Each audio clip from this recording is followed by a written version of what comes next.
warahmatullahi wabarakatuh. Bismillahirrahmanirrahim. Alhamdulillahi rabbil alamin.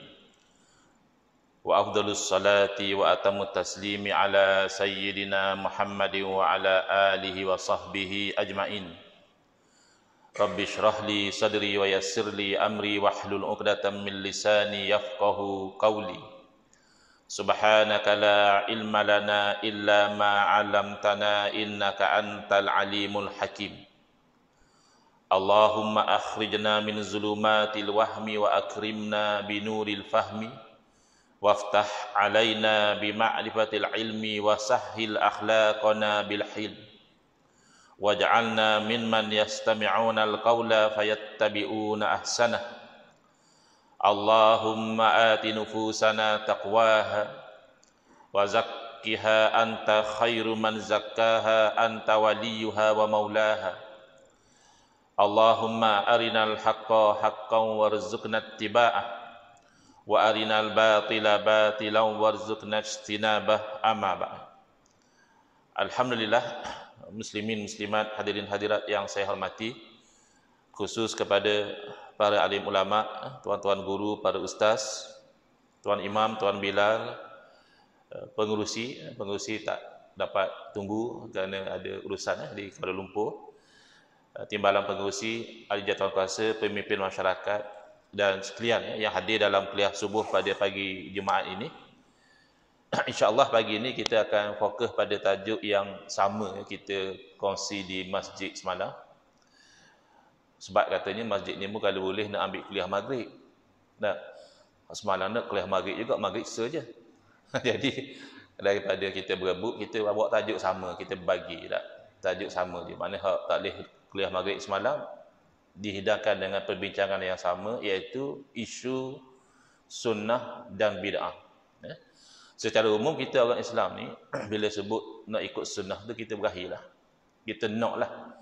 Diliralah dengan kita. Tapi kalau sebut bid'ah, bahasa kita pun dah tak comel dah. Kalau orang buat perangai huduh-huduh, orang kata berdoa budak ni. Berdoa tu daripada bid'ah lah tu. Benda tambah-tambah. Jadi kita setuju. Secara asas ni kita setuju. Sunnah kita nak, bid'ah kita tolak. Cuma dalam memahami sunnah dan bid'ah ni, kebelakangan ni jadi keliru. Jadi semabuk. Orang buat mari slogan, tak usah buat lah. Bila kita tanya pasal apa tak usah buat, Nabi pun tak buat je. Jadi timbul satu sangkaan, seolah-olah kalau Nabi tak buat jadi haram. Dah kadang-kadang benda yang kita biasa buat dah selama ni, ya, tak tahulah di tempat ni mungkin tidak timbul lagi. Tapi kalau di KL tu, di setengah tempat tu, orang baca Yasin mana jemaat pun dia marah juga. Sebab dia kata Nabi tak buat. Selawat selang-selang tarawih pun dia komplain, alasannya Nabi tak buat. Apatah lagi buat tahlil arwah dan sebagainya, dia akan tolaklah alasan dia Nabi tak buat. Baik. Jadi inilah tujuan kita kuliah pagi ini, supaya hak semabur dalam bab ni insya-Allah dapat diperjelaskan. Kita ambil sunnah dulu. Sunnah ni adalah jalan, cara ataupun pegangan. Jadi dari segi bahasa ni, as-sunnah adalah at-tariqah, jalan. Dah orang sebut tarikat tu asalnya daripada tariqah ni lah, jalan. Cuma waktu tarikat tu jalan khusus orang nak bersih hati, dia amal zikir, dia bertaubat, dia munajat, dia selawat. Dan jalan ni tak kisahlah, jalan yang molek pun panggil sunnah juga, jalan huduh pun orang panggil sunnah juga dari segi bahasa. Tapi kalau dari segi istilah, dia hanya hak molek saja, iaitu at-tariqatul mardiyatul maslukatu fid din, jalan yang diredai, yang dijalani di dalam agama. Jadi bila sebut sunnah dari segi istilah, hak molek saja, hak comel saja. Baik, kita nak fokus pada pagi ini insya-Allah sunnah Rasulullah sallallahu alaihi wasallam, dengan kita tidak mengenepikan, kita juga penting ikut sunnah salafus soleh, sahabat Nabi, tabi'in, tabi'in, dan sunnah yakni jalan para ulama.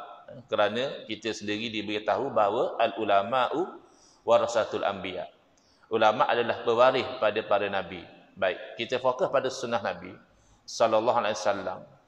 Secara umum bila kata sunnah Nabi ni, jalan, cara dan ajaran Nabi. Sunnah Nabi lah tu secara umum. Secara terperinci, kita boleh kata sunnah Nabi SAW ni boleh bagi pada 3. Apa hak Nabi buat? Sunnah. Sunnah fi'liyah nama dia. Apa hak Nabi kecek, hak Nabi bercakap, sunnah juga. Namanya sunnah qauliyah. Dan apa yang orang lain buat, orang lain yang bercakap, tapi Nabi SAW iktiraf. Misalnya ada orang baca satu bacaan, Nabi puji. Oh, Nabi kata malaikat tulis pahala. Maka naik status jadi sunnah, iaitu sunnah takririyah. Bahkan kalau Nabi SAW diam pun, boleh faham sunnah dah situ. Sebab ada orang buat satu benda depan Nabi, ada orang cakap satu perkara depan Nabi SAW, Nabi diam. Makna hak tu tidak haram. Boleh faham begitu. Kerana kalau haram, nescaya Nabi bunyi. Nabi larang. Baik. Secara lebih luas lagi, sunnah Nabi SAW ini meliputi semua sumber-sumber hukum syarak. Bila kita kata hak ni wajib, hak ni sunnah, hak ni haruh, hak ni makruh, hak ni haram, mari mana? Mari daripada sumber dia. Kalau undang-undang Malaysia ni diambil daripada Perlembagaan Persekutuan, diambil daripada Akta Parlimen, diambil daripada enakmen negeri, diambil daripada Judicial President. Bila mahkamah buat putusan tu jadi sumber hukum juga, undang-undang Malaysia. Tapi kalau undang-undang Islam, mana sumber dia? Al-Quran, As-Sunnah, Al-Ijma', kesepakatan para ulama', Al-Qiyas. Dia pakai hukum hak ada nas kepada hak tidak ada nas. Kerana apa? Kerana asas hukum sama. Contoh mudahnya, hukum haram minum arak. Arak ni kan dibuat daripada anggur. Habis kalau kita buat satu minuman daripada daun ketung, apa hukum minum? Dia tengok. Rupanya ada hak jenis biasa-biasa, ada hak jenis dia campur obat nyamuk lah, Panadol lah dia pegang. Tai lembu ada kat letak katanya, tai lembu tu memang haram lah minum. Tapi kesannya kalau minum air ketum hak dia proses ni jadi mabuk, jadi hilang akal. Padahal hukum air ketum tak ada sebut dalam Quran hadis. Air ketum pun tak ada cerita dalam Quran hadis. Dah tak ada hukum, ada atas jalan kias.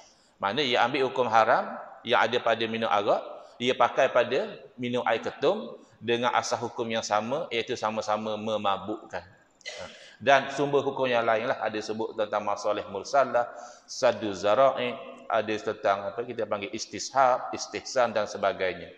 Secara umum, waktu ambil hukum daripada sumber hukum tu ikut sunnah Nabi lah tu, sallallahu alaihi wasallam. Baik. Masalahnya ada salah faham. Salah faham tu mudah sikit lah, sebab mungkin orang sibuk-sibuk duk berniaga, duk kerja, jadi tak ada masa nak mengaji. Jadi salah faham. Tapi salah faham ni bila ada orang mari betul, oh dia kata gitu, terima kasihlah. Bersalah faham selama ni. Selesai. Hak jadi payah ni salah sampai. Bila ada ustaz sahibul fadilah, apatah lagi kalau level sahibus samahah misalnya.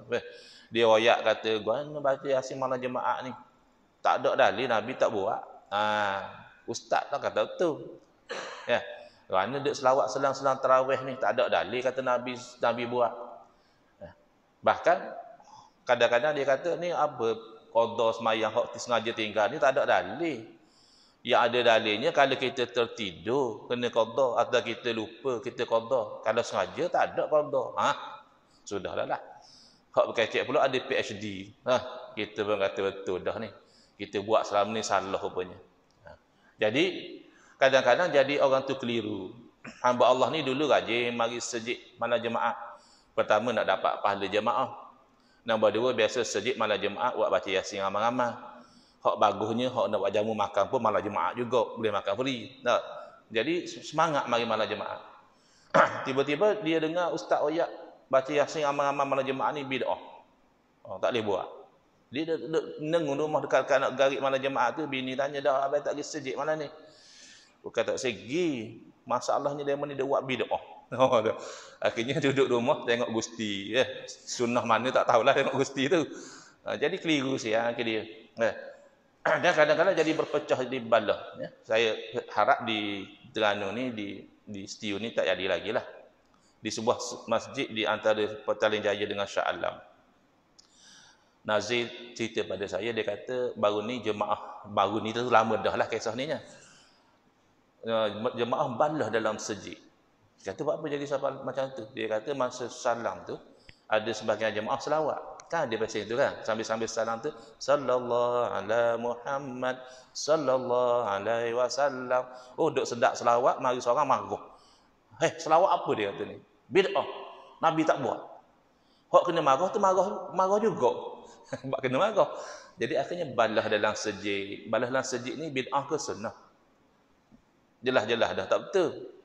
Puncanya kerana sudah keliru. Kemudian boleh jadi punca sikap ekstrim. Kita pernah baca dalam Facebook dia tulis daripada ambatul hadis dalam majlis-majlis selawat, bagi dia majlis selawat ni bid'ah. Lebih baik saya pergi ke pesta minum arak dia. Hak jenis kata daripada duk ngatik dalam masjid, lebih baik zina dalam masjid pun ada. Bahkan ada yang kata set-set hak rajin sambut maulid lah Yahanana ni, kalau kita dah dakwah dia, suruh tinggal bid'ah dia tu, dia degil juga, halal darah dia, boleh bunuh. Ini namanya ekstrim dalam beragama. Jadi kena betul cepat-cepat lah. Kerana salah faham yang melarang dengan alasan jangan buat sebab Nabi tak buat, seolah-olah benda Nabi tak buat tu haram. Dan ini bercanggah dengan Quran. Mengharamkan satu perkara, kita tanya pasal apa haram? Pasal Nabi tak buat. Dia ayat lagu tu je, maknanya dia sudah melawan Quran. Yang kedua, bercanggah dengan hadis Nabi SAW. Dan yang ketiga, bercanggah dengan ilmu dan kaedah usul fiqh. Bercanggah dengan Al-Quran, Allah berfirman, "Wa ma atakumur rasulu fakhuzuhu wa ma nahakum anhu fantahu." Dan apa yang dibawa kepada kamu oleh Rasul, maka hendaklah kamu ambil akan dia. Mana hak Nabi bawa tak usah tolak lah. Soal tak mampu buat apa tu, nombor 2, terima dulu hak Nabi bawa. Wa ma nahakum anhu fantahu. Apa yang bagi dia larang kamu daripadanya, hendaklah kamu berhenti. Quran ayat ke apa? Hak Nabi larang. Jadi mari orang hak terlebih pandai ni, lebih pandai lagi daripada Quran konon-kononnya, dia kata bukan hak Nabi larang saja, hak Nabi tak buat haram dah. Mari mana? Jangan dia ingat menghalalkan yang haram saja berdosa, mengharamkan yang halal juga berdosa. Jadi Quran tak ayat kata hak Nabi tak buat tu haram. Quran ayat hak Nabi larang. Jadi begitu juga bercanggah dengan hadis. Dalam hadis yang sahih Nabi SAW bersabda, "Ma nahaitukum anhu fajtanibuh." Apa satu perkara yang aku telah larang kamu daripada melakukannya, hendaklah kamu jauhi perkara tersebut. Nabi ayat apa? Apa yang aku larang. Nabi SAW tidak bersabda malam af'alhu, apa satu perkara yang aku tak buat. Tidak mesti satu benda Nabi SAW tak buat haram. Contoh, ada orang hidangkan masakan daging dab kepada Nabi SAW. Ada dab sini. Tahu dab tak? Orang kata bewak padang pasir, tapi tak berapa tepat. Sebab bewak ni lidah dia bercabang. Ada orang kata ahli politik lidah bercabang juga. Wallahu a'lam, kita tak ajar tengok. Tak ajar perhati tengok. Ada orang kata lagu tu. Tapi kalau dab, lidah dia sekeping. Macam lidah manusia ni. Kita tengok dah masa belajar di Jordan, ada kawan balik pada Mesir. Jadi bila orang masak daging dab hidang pada Nabi SAW, gaya Nabi nak makan, ada orang meriwayat, ini daging dab ya Rasulullah, tak jadi tu. Jadi tengok sepitah lalu, macam haram. Tak, molek-molek nak makan tak jadi makan. Rupanya tidak haram. Mana tahu tak haram. Ada sahabat ayat, kalau Rasulullah tak serak, wisaya tak apa. Rasulullah kata ambil. Kalau haram tak akan Rasulullah bagi sahabat makan benda haram. Apa Nabi SAW tak makan? Rupa-rupanya sebab Nabi SAW tak biasa makan. Kita manusia ni bagai tak biasa makan kerana kita jadi tak selera. Contohlah daging arnab. Ada orang tak lalu dia teringat kucing. Siapa suruh teringat kucing? Bukan suruh teringat nak buat lepas ni. Dia mari tak lalu. Jadi bukan haram makan arnab, bukan haram makan dab, tapi Nabi SAW tinggal kerana sebab-sebab yang lain. Kemudian bercanggah dengan usul fiqh. Kalau fiqh kita mengaji hukum, hak mana wajib, mana sunat, mana haruh, mana makruh, mana haram. Usul fiqh dia tak mengaji hak tu. Dia mengaji hukum ni waktu baik daripada mana dan macam mana teknik waktu baik hukum tu. Tu usul fiqh. Jadi dalam usul fiqh dibincang lebih kurang dalam 12 sumber hukum. Kita ambil 4 sudahlah yang utama, Quran, sunnah, ijma', qiyas. Jadi hak mana kata Nabi tak buat, tak boleh buat tu seolah-olah sumber hukum tu hanya perbuatan Nabi satu saja. Habis Quran nak tahu mana? Percakapan Nabi, ijma' ulama' atas jalan qiyas. Kita bayangkan kalau highway ada 4 lorong. Hari tu kita nak lalu, kita tengok 3 lorong dia tutup. Tinggal satu lorong je buka boleh lalu. Agak-agak jam tak jalan. Oh jam lah. Selama ni 4 lorong jadi satu lorong.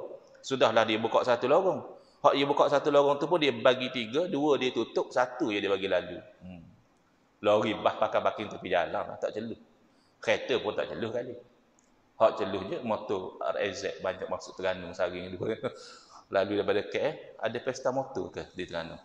Banyak motor RZ, ada hak bawa, ada hak naik atas pick up. Jadi sempat tanya budak muda tu, dia kata ada program motor Honda Cut tak diserta lah, RZ je.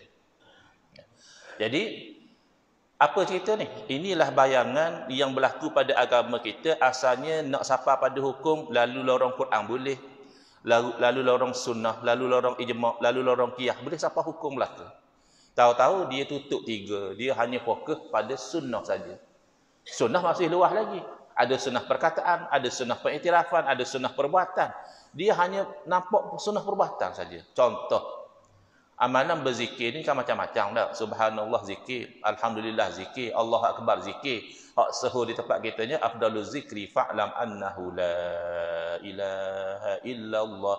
Ya, itu sahurlah zikir. Tapi ada juga di setengah tempat orang amal zikir sebut Allah saja. Dia duduk seorang antara ramai-ramai, Allah, Allah, Allah, Allah. Jadi zikir Allah Allah ni ada riwayat, tak ada dalil.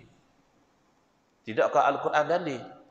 Dalam Quran Allah berfirman, wadhkurullaha dzikran katsira. Hendaklah buat demo ni sebut Allah banyak-banyak. Wazkuru situ maksud ingat Ustaz. Ya, masuk juga. Wazkuru ingatlah boleh. Wazkuru sebutlah ia juga. Wadhkuri isma rabbika bukratan wa asila. Sebutlah nama Tuhanmu pagi dan petang. Apa nama Tuhan kita? Ya Allah salah satunya. Jadi dia tak perasan Al-Quran. Ijma' sepakat ulama' tak ada seorang yang komplain zikir Allah Allah ni 700 tahun lebih. Awal-awal tokoh yang pertikaikan zikir Allah Allah ni namanya Al-Imam Ibn Taymiyah. Memang Al-Imam Ibn Taymiyah ni ulama', orang alim. Anak murid dia pun ulama' juga. Ibn Qasir, Ibn Qayyim Al-Jauziyah, Ibn Rajab Hanbali. Tapi ditolak oleh ulama' sezaman dengan dia, masuk J, keluar masuk, sebab ada fatwa dia bercanggah dengan ijma'. Al-Hafiz Waliyuddin Al-Iraqi rahimahullah ta'ala dalam kitab Al-Ajibah Al-Mardiyah Anil As'ilatil Makkiyah, dia wayak Al-Imam Ibn Taymiyah ini dia langgar lebih kurang 60 ijma' ulama'. Sebahagian dalam perkara-perkara fiqh, yang lain itu dalam perkara akidah. Jadi ada satu kumpulan zaman kita ni, bagi dia fatwa Ibn Taymiyah ni macam tak boleh tolak dah. Seolah-olah maksum, tak boleh salah. Salah satu yang masih dipegang, saya cek baru ni, adalah fatwa yang mengatakan siapa dia musafir, niat nak ziarah makam Nabi sallallahu alaihi wasallam, maka itu musafir maksiat, haram, tak boleh sembahyang jamak puasa. Sampai sekarang pakai lagi. Padahal bercanggah dengan ijma' ulama. Ya, baik. Jadi dia hanya fokus kepada sunnah, dan sunnah sebenarnya bukan hanya perbuatan Nabi SAW. Kan Nabi SAW pernah pesan pada kita ni, pada sahabat, la yazalu lisanuka ratban bi zikrillah, tak putus-putus lidahmu tu basah dengan zikrullah. Apa makna basah dengan zikrullah? Tak putus-putus menyebut Allah. Jadi hati-hati ya, agama kita ni asalnya luah, comel, molek, lapang. Jadi speak kalau salah faham. Baik. Bercanggah dengan kaedah usul fiqh. Ya. Yang kedua adalah hilang. Ni. Nak ayat kata haram, dia ada teknik dia. Quran sunnah tu sumber. Nak waktu ambil hukum haram daripada Quran sunnah tu apa teknik dia? Iaitu beberapa cara. Pertama ada uslub nahyun, larang.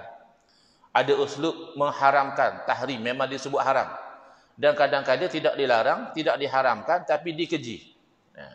Semata-mata Nabi SAW tidak melakukan, belum menetijahkan hukum. Apa kaedah dia? At-tarku la yantaju hukma. Semata-mata tinggal, belum menetijahkan hukum lagi. Kena tengok dalil lain.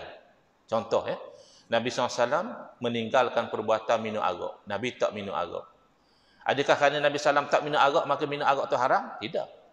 Minum arak haram kerana ada dalil lain. Contohnya Allah berfirman, innamal khamru wal maisiru wal ansabu wal azlamu rijsum min amalis syaitani fajtanibuh.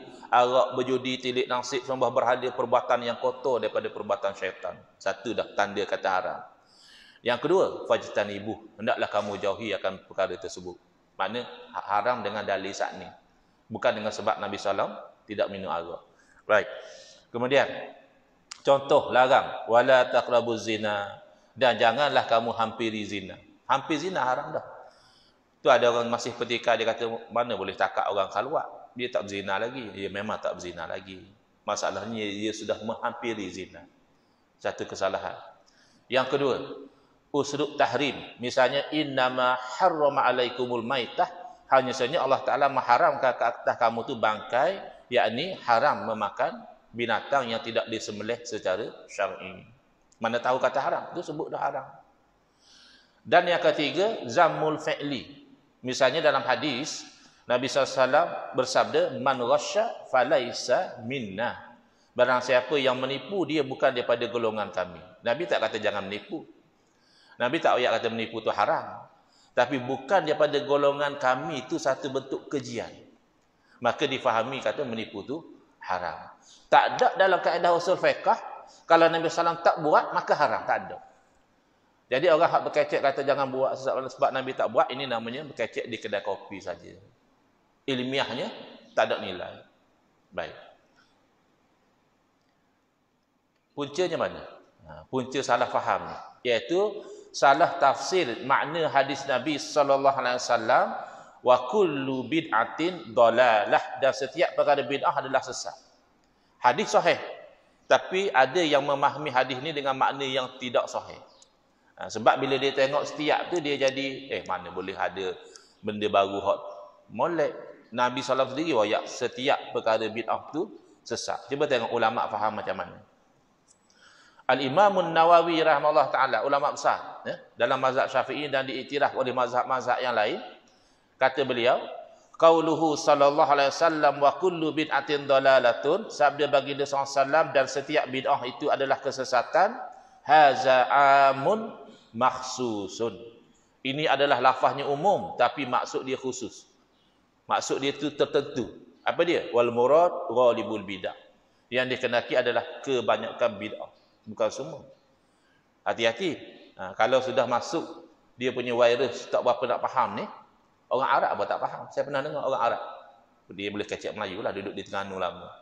Dia wayak ghalibul bid'ah tu makna semua. Mu Arab dah macam mana mu terjemah ghalibul bid'ah makna belah? Semua. Ghalib tu makna kebanyakan. Berarti ada juga bid'ah yang tidak sesat. Macam mana boleh kullu makna gitu Ustaz? Kullu tu makna semua. Kita bagi tahu, kullu dalam Quran hadis kebanyakannya makna sebahagian. Jarang-jarang, sikit-sikit kullu tu makna semua.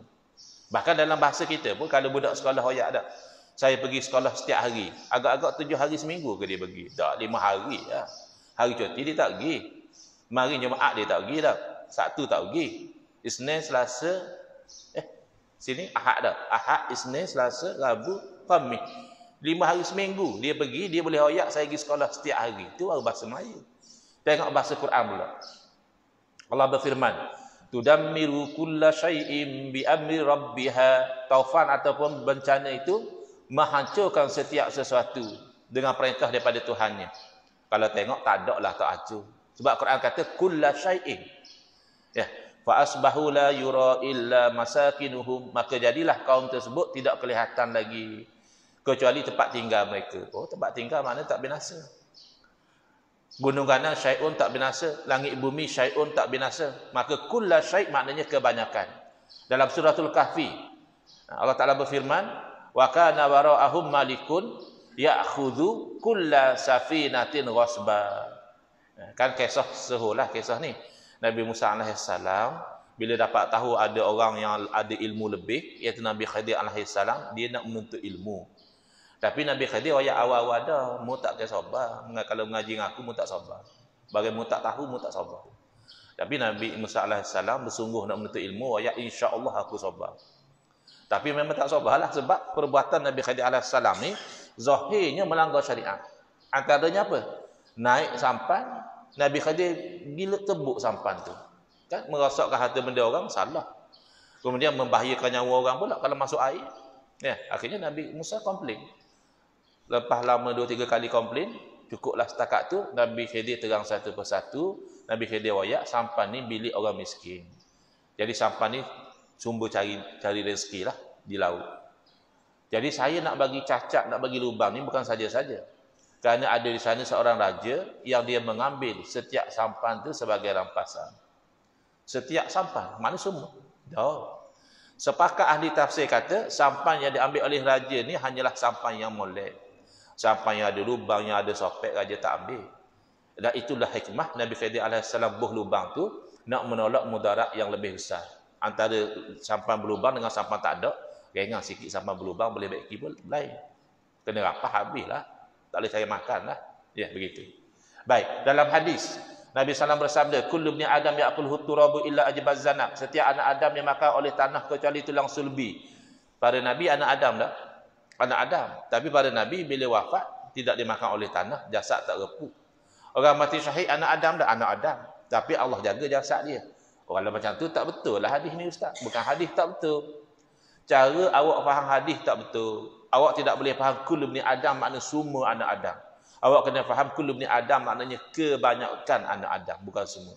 Demikian dalam hadis Nabi SAW bersabda, inna fil habbatis saudai shifaan min kulli da'in illa sam. Sesungguhnya pada habbatus sauda tu ada kesembuhan daripada setiap penyakit kecuali mati.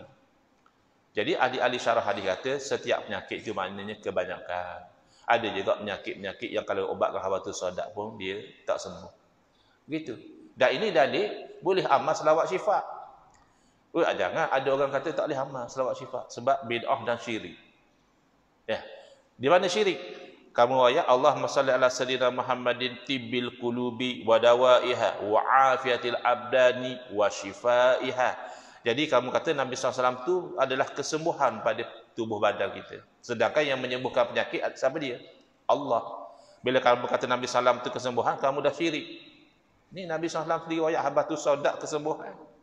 Habbatus sauda makhluk atau tidak? Ya makhluk. Jadi dia tak faham.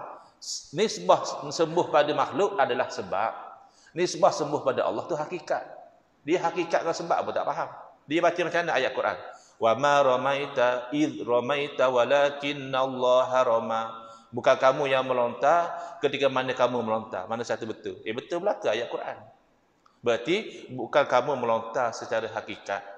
Ketika mana kamu melontar secara asbab. Baru comel. Baik. Jadi kulu dengan makna sebahagian ni tak perlu balah sebenarnya. Sepakat. Cuma dia tak perasan kita sepakat. Orang kata ni tak sah buat sebab Nabi tak buat. Jangan selawat selang tarawih sebab Nabi tak buat. Ya. Jangan tahlil arwah sebab Nabi tak buat. Jangan usalli sebab Nabi tak rajin usalli. Baik. Kita kata kalau Nabi tak buat kira haram. Padahal banyak buat benda haram. Mana pula? Tu. Dia guna telefon, Nabi tak ajar kecek guna telefon. Ya, dia mari sejik naik kereta, Nabi tak ajar pergi sejik naik kereta. Dia pergi haji naik kapal terbang, Nabi tak ajar pergi haji naik kapal terbang. Dia buat benda haram juga. Ya, marah benar dia kalau kita wayak lagu tu. Dia kata, ustaz apa bodoh? Jangan, saya biasa kena bodoh dalam Facebook. Biasa dah, bodoh, muka huduh, pakai kaki spring macam-macam. Mujur kat boleh pahala free tau. Nak agak kita main tahajud tak bangun. Mujurlah orang beri pahala free duk maki-maki kita. Ya. Baik, jadi sekarang ni bila dia cakap macam tu, bila kita wayak macam tu dia akan jawab macam ni. Dia kata, ustaz kena faham. Yang kata bid'ah ni dalam urusan agama saja. Selawat, zikir, doa, hak tu je bid'ahnya. Urusan dunia guna telefon, naik kereta, naik kapal terbang tu tak ada masalah. Nampak tak? Bila dia wayak lagu tu makna dia setuju. Kullu bid'atin tu bukan makna semua. Di sisi dia kullu bid'atin hanya bid'ah agama saja. Bid'ah dunia tak ada kena mengena dengan kullu. Sepakatlah kita lah kalau macam tu. Hanya beza kayu ukur, boleh selesai, tak masalah. Tak payah balah lah. Ya. Balah ni payah nak belajar di sana apa berarti. Tak? Dia tak balah. Baik, tengok. Dia dalam hidup ni 3 kemungkinan. Semua perkara baru haram, semua perkara baru halal, atau sebahagian haram, sebahagian halal. Hak mana hak realitinya. Semua perkara baru haram, mustahil.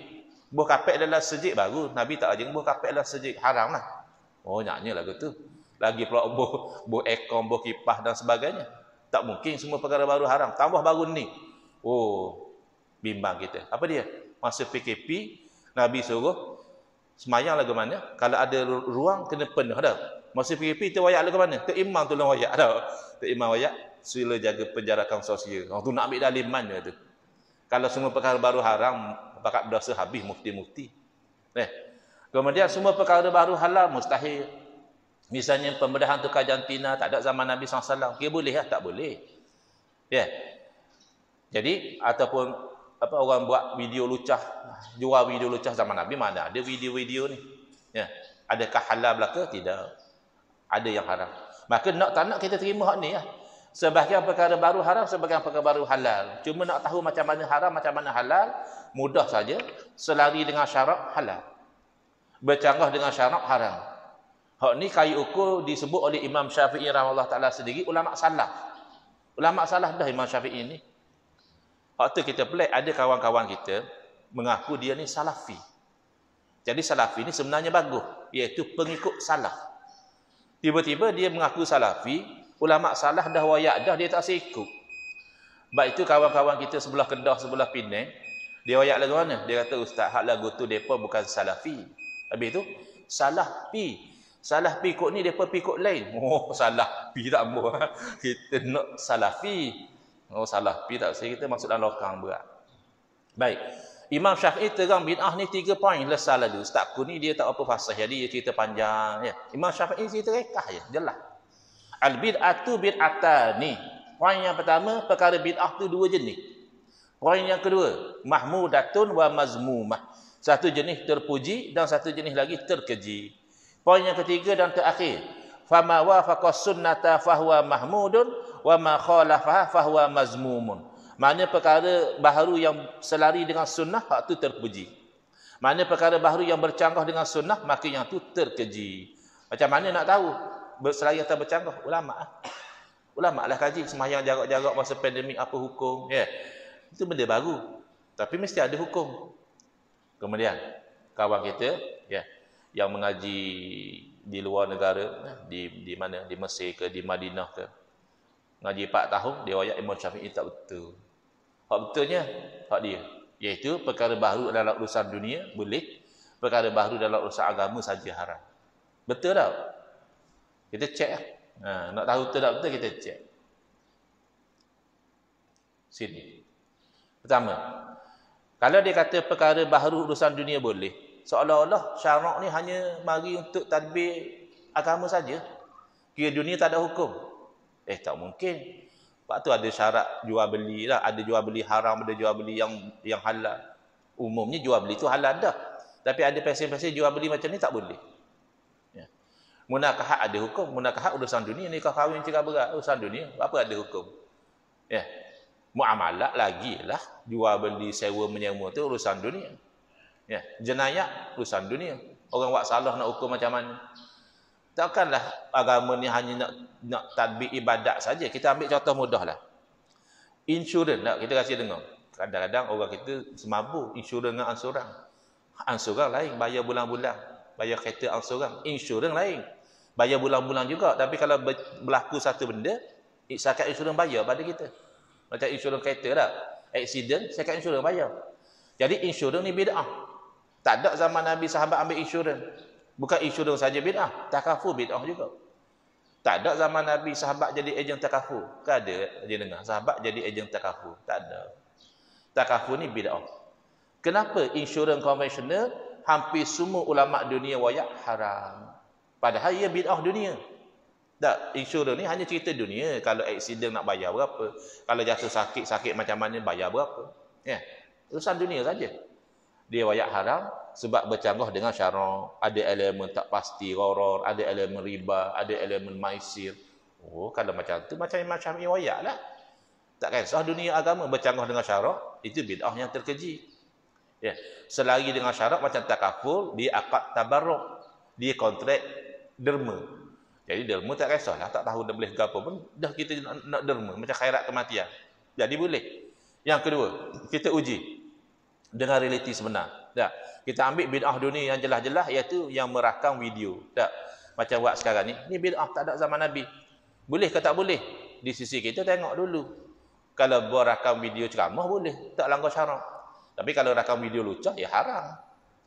Kalau dia nak ayat lagu mana? Dia kata bid'ah dunia boleh. Patut rakam video lucah boleh juga. Dia pun tak tergamak ayat lagu tu. Berarti kayu ukur dia tak betul tu. Ya. Doa. Boleh tak kita doa Nabi tidak doa? Di sisi kita terpulang. Kalau selari dengan syarak boleh. Bercanggah tak boleh. Ya.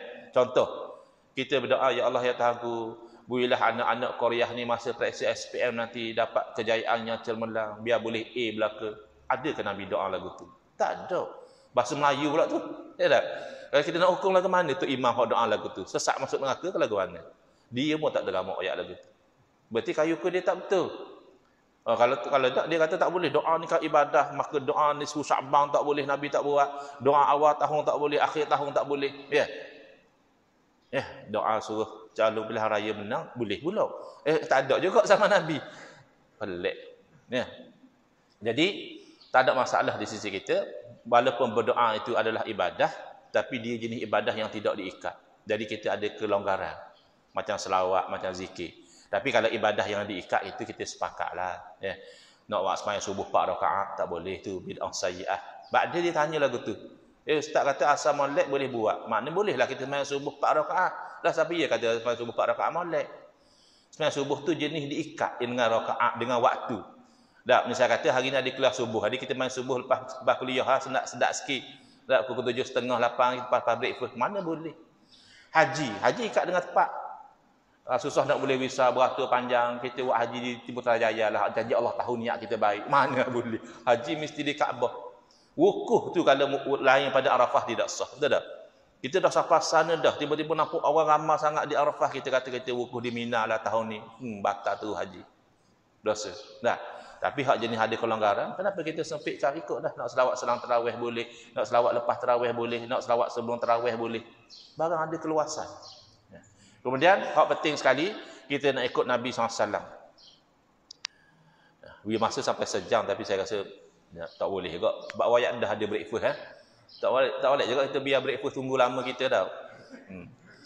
Jadi kita nak nutup lah ni. Sunnah Nabi SAW. Nabi tengok dunia boleh buat, agama Nabi larang, atau Nabi tengok selari dengan syarak, Nabi benarkan, bercanggah dengan syarak, Nabi larang. Hak nombor 2. Sembahyang urusan agama, urusan ibadah. Zaman Nabi SAW, ada tu imam Masjid Quba. Dia buat bid'ah dalam sembahyang. Apa dia? Setiap rakaat dia akan baca suratul Ikhlas. Dia baca Fatihah, baca Qul Huwallah, baca surah baru dia rakaat. Rakaat kedua sama juga. Fatihah dulu, Qul Huwallah pula sekali lagi, barulah dia baca surah, lepas dia rakaat. Pertama Nabi SAW tak buat. Yang kedua Nabi tak suruh lagu tu. Yang ketiga kebetulan makmum tak berakhir. Tok imam tu bagus dah cara tu, tok makmum tak apa bahaya. Jadi makmum jumpa tok imam, dia ayat imam pilih satu boleh tak? Kalau tok imam nak baca Qul Huwallah, boleh dengan Qul Huwallah, tak payahlah baca surah lagi. Kalau memang nak baca surah, tak usah baca Qul Huwallah, baca satu ya. Tok imam pun ayat pilih satu. Kalau nak saya jadi imam, lagu itulah saya sembahyang. Kalau nak lagu lain, lantik tok imam lain. Oh susah hati.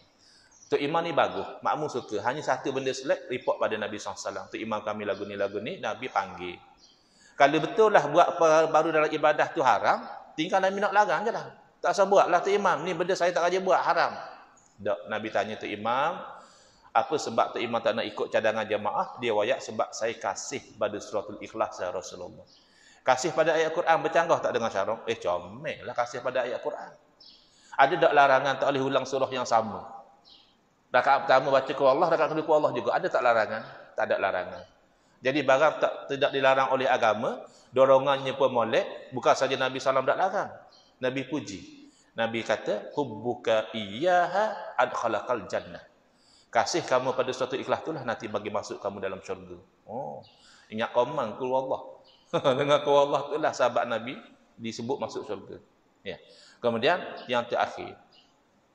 Oh, ceramah mana pun saya perasan kalau sebut yang terakhir, hak jenera bangun balik. Bak sedap lah habis dah ceramah ya. Alhamdulillah. Jadi kita nak ikut pada sunnah khulafa ar-rasyidin. Sebab Nabi SAW pesan, alaikum bisunnati, wajibmu ikut sunnah aku, wa sunnatil khulafa il-mahdiyyin ar-rasyidin. Wajib ikut sunnah khulafa ar-rasyidin. Dan khulafa ar-rasyidin macam mana?